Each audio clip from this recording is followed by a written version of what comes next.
El mensaje de hoy lleva por título Gracia Reformadora. Y el tema inevitable, obligado, del día de hoy es la Reforma Protestante. Hablar de la historia de un señor llamado Martín Lutero. Todo comenzó por un rayo. Un día, el joven Martín iba a su casa y casi lo parte un rayo. Le cayó cerquita. El susto fue tan grande que Martín decidió que no iba a ser abogado. Dejó los estudios, vendió la mayoría de sus libros, se hizo fraile agustino. De ahí en adelante lo que el hombre hacía era orar y confesarse. Apartarse, orar y confesarse. No quiere decir que estaba viviendo una libertad cristiana, ni que estaba viviendo la gracia del Señor, ni tampoco la buena noticia. El pobre hombre estaba abrumado por el temor de morirse e irse al infierno. Uno de sus mentores le dijo, no, tú no puedes seguir pensando en pajaritos preñados. Estaba pasando tanto tiempo solo que se la pasaba pensando ¿en qué? En musaraña, aun cuando lo que hacía era orar y confesarse. Se fue para el seminario a estudiar y se volvió teólogo, biblista, aprendió a hablar en griego y en hebreo, y él podía traducir los libros de la Biblia y la palabra en el idioma regular. Recuerden que en aquel tiempo en la iglesia se hablaba latín. Nadie entendía nada, porque querían hacer las cosas bien fabulosas. Lo mejor para el Señor, aunque los demás no entiendan. Y según Lutero iba estudiando la palabra en el idioma original y más iba aprendiendo, se daba cuenta que una de estas cosas no es como la otra.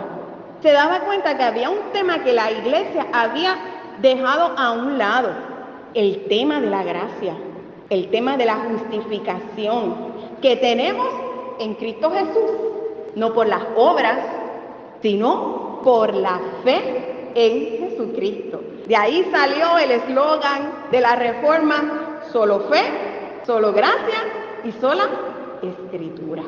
Solo la fe nos salva, solo la gracia del Señor, y la única autoridad que seguimos es la autoridad de las Escrituras. Para él fue liberador, liberó su corazón de la esclavitud que él sentía de estar constantemente teniendo que confesarse, porque si no en cualquier momento lo podía partir otro rayo de verdad y hasta ahí llegaba. Y usted se imagina si lo cogía en pecado. Y nosotros los seres humanos que pecamos hasta de respirar. La gracia nos asegura el amor de Dios, que es un regalo por Cristo Jesús, nos asegura que quienes creemos en el Señor Jesucristo podemos vivir en tranquilidad. Estamos en sus manos. Estamos en sus manos poderosas. Mire, estamos en las manos del Señor. No tenemos que vivir con miedo. No tenemos que vivir en ansiedad. No tenemos que vivir como si tuviéramos un taco en la garganta. Cualquier cosa que yo haga, cualquier paso en falso que yo dé, y lo pierdo todo. Porque Cristo Jesús murió en la cruz del Calvario para darnos vida y vida en abundancia. Y parece algo tan repetitivo. Lo hemos escuchado tantas veces. Lo entendemos, lo vivimos, porque aún hay mucha gente viviendo con miedo. Viviendo con tanto miedo que nada más el anuncio de la venida de Cristo es motivo para hacer una película de terror. Ese es el nivel de temor y de miedo que vive la gente. Están esclavizados y esclavizadas de su imperfección, porque somos imperfectos, somos vulnerables, somos frágiles. Y el que crea que es fuerte, que mire, que no caiga. Solamente dependemos del amor de Cristo Jesús, que nos forma, nos transforma y nos reforma. Y un encuentro con Jesús lo podemos tener en un día tormentoso, en que casi nos falta un rayo, como lo podemos tener caminando por el pueblo y viendo a la gente.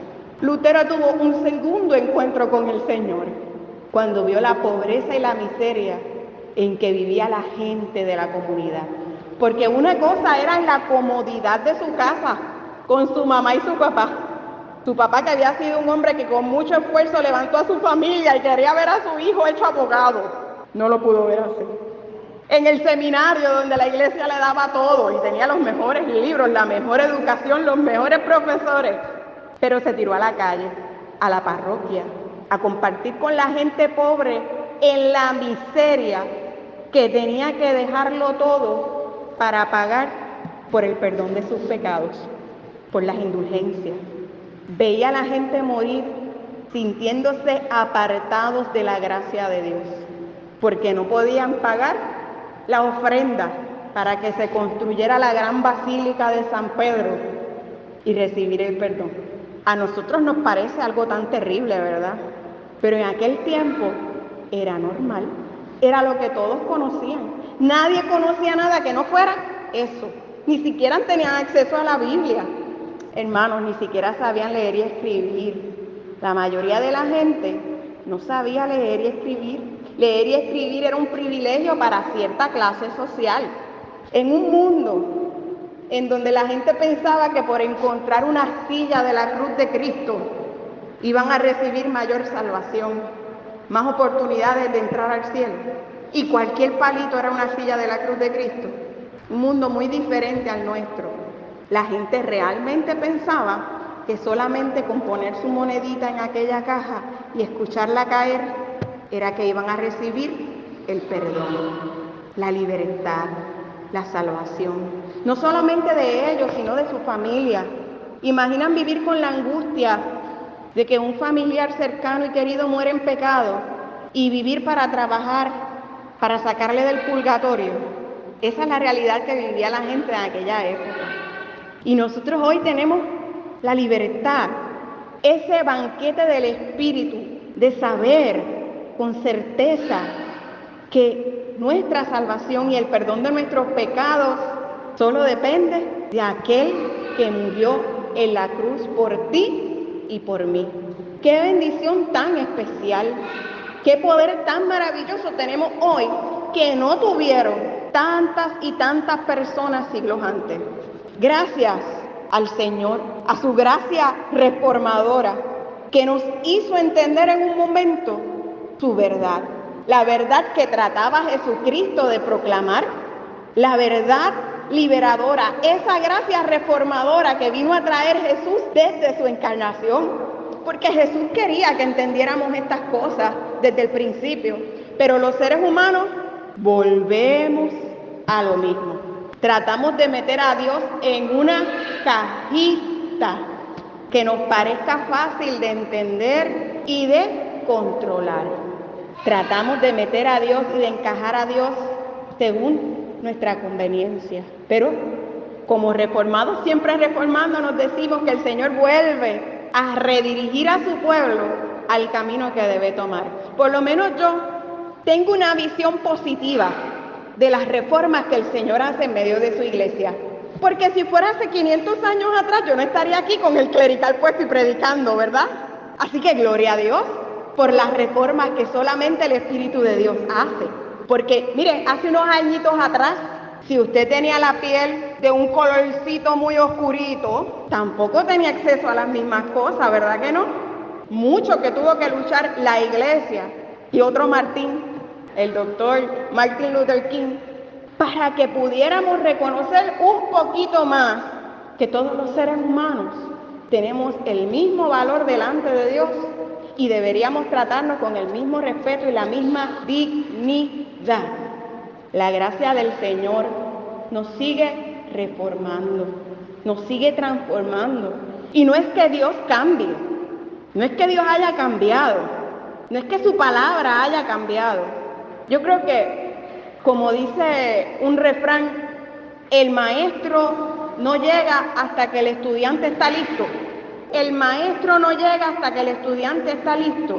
Habían cosas en ese momento que todavía la gente no estaba lista para aprender. Así que el Señor todavía no nos había dado la lección. Pero en su momento, el maestro llegó y el pueblo estaba listo. Porque no quiere decir que Martín Lutero fue el primero en tratar de reformar a la iglesia. Por supuesto que no, hubo muchos antes.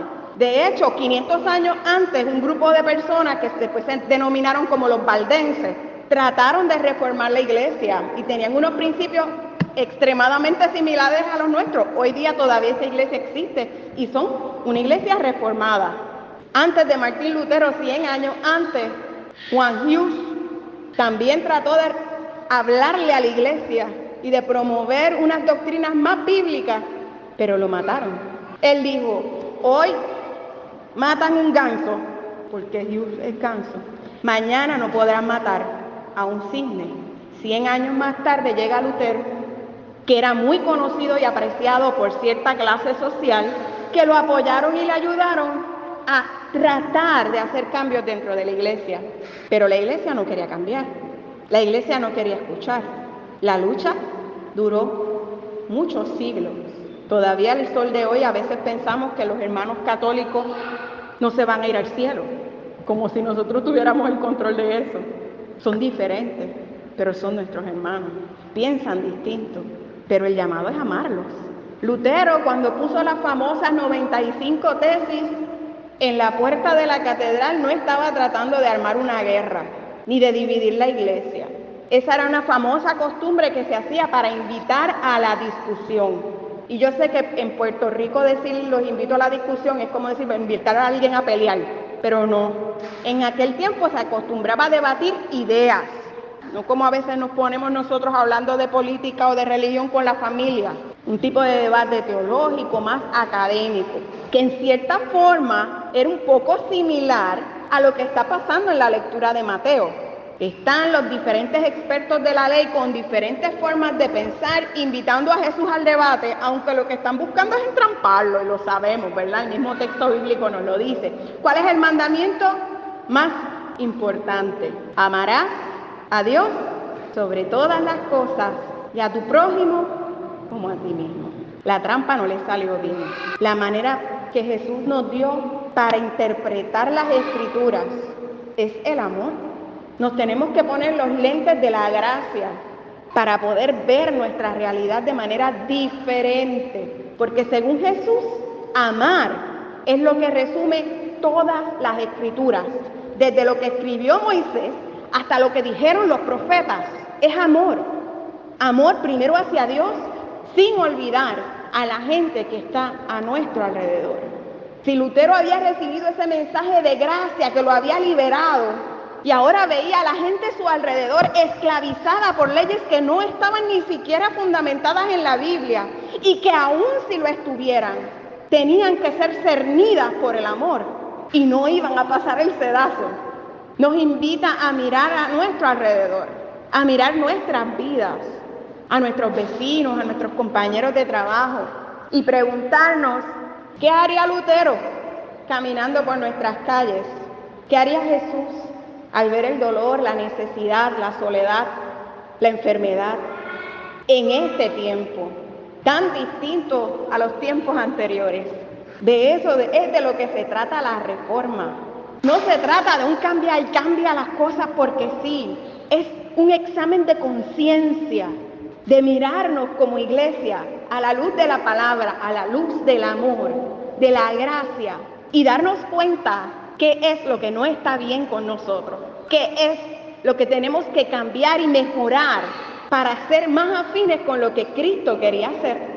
¿Cuáles serán algunos mitos en medio nuestro que vivimos como cultura o como sociedad que están limitando a algunas personas de acercarse al Señor? Por hablar de uno en particular, el mes de octubre es el mes de la salud mental.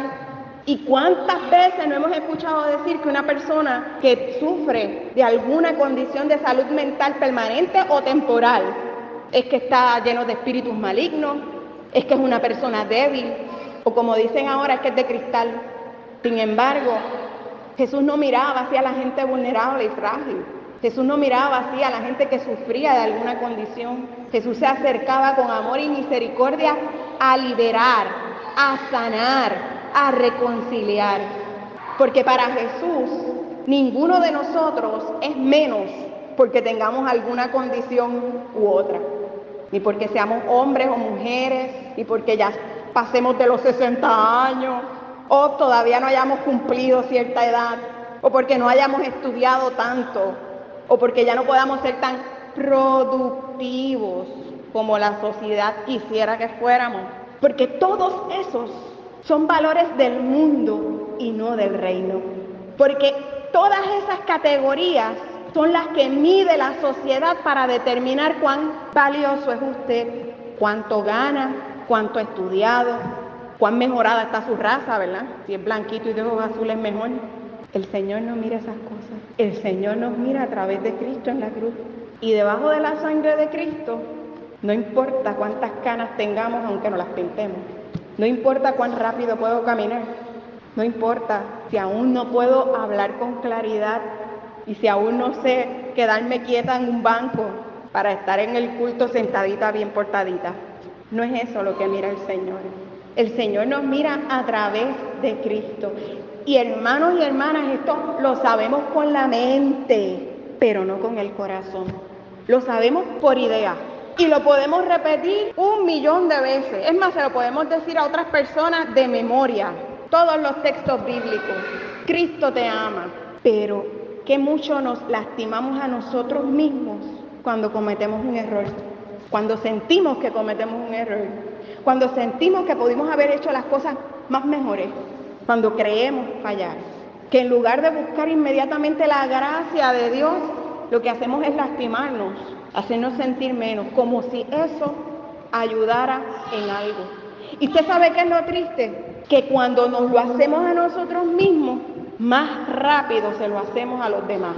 Cuando no entendemos el amor de Dios para con nuestra vida, menos entendemos la gracia infinita y la misericordia de Dios, que se renueva cada mañana para los que son diferentes a nosotros. En la psicología se dice que proyectamos nuestras faltas en otros.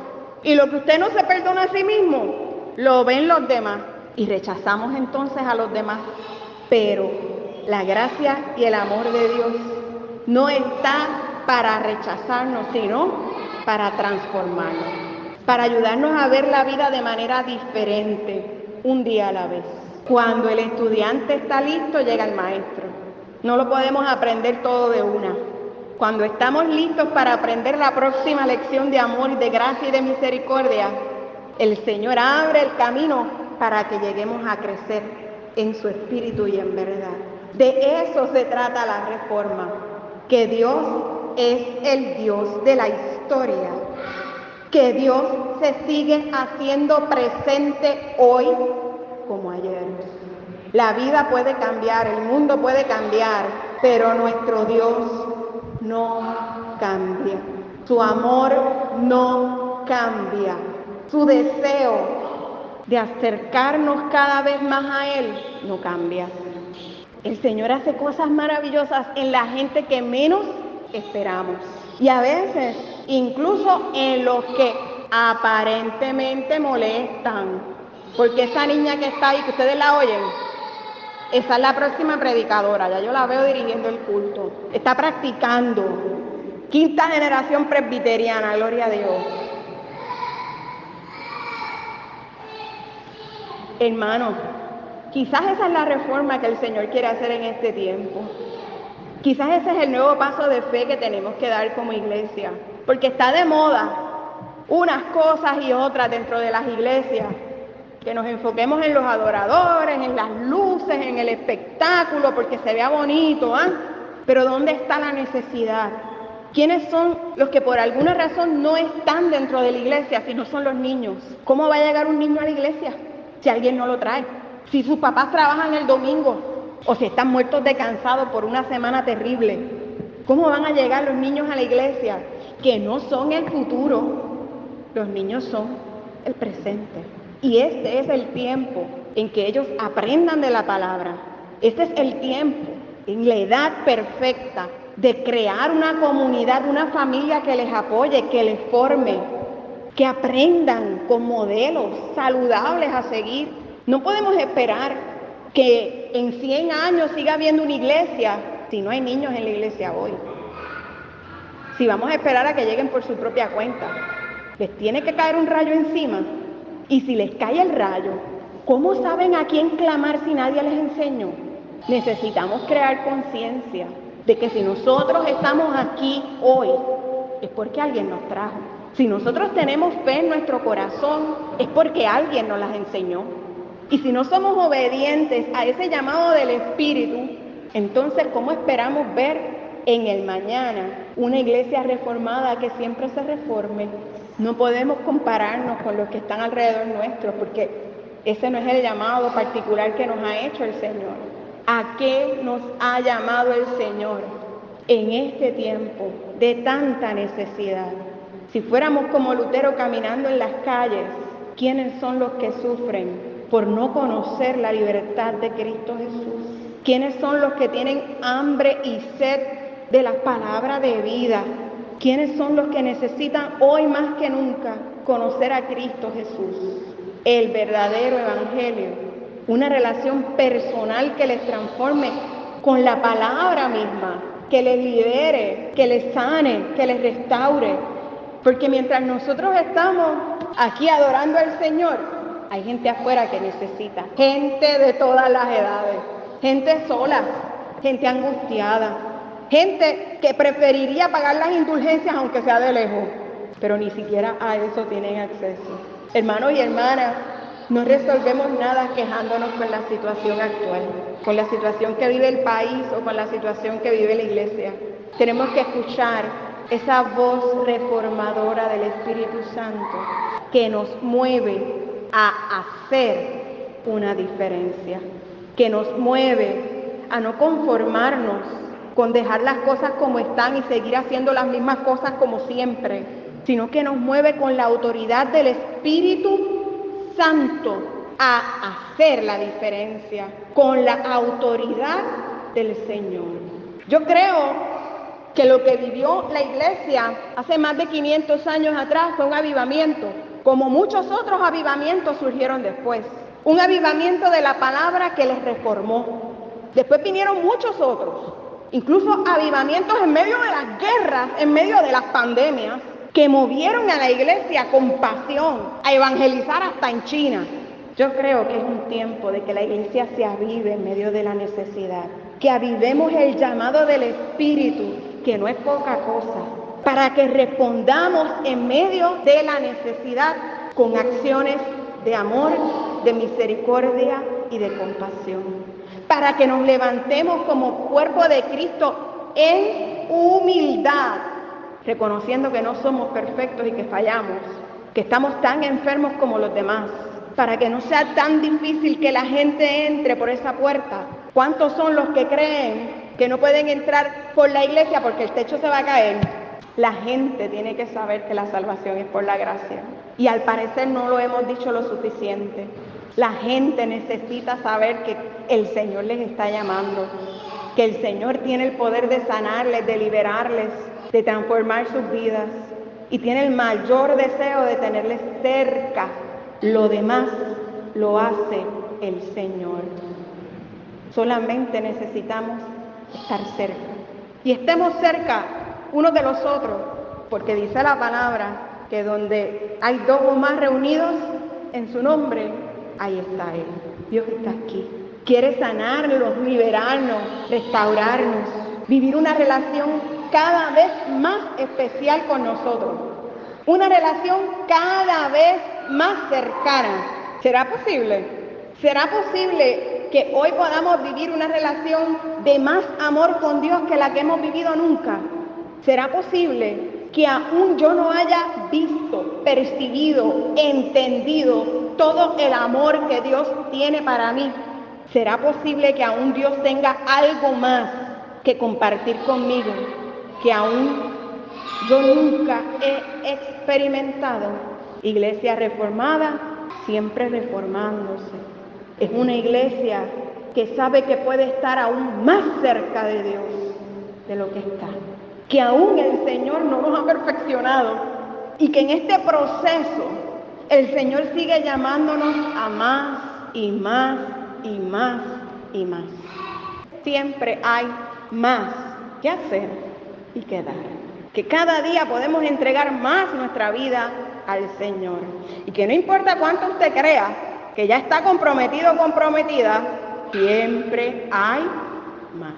La mies es mucha y los obreros son pocos. Siempre el Señor nos llama a más. Y no necesariamente se trata de más cosas que hacer. A veces se trata de ser más como Jesús. A veces se trata de amar más, de que las cosas que hagamos, por pequeñas sean, las hagamos con mayor intención, mayor oración, mayor devoción y mayor confianza en el Señor. Porque podemos hacer muchas cosas como el papagayo y hacer una cosa con unción en el nombre del Señor y con fe y transformar vidas y ser instrumento de Dios para bendición nuestra y de los demás.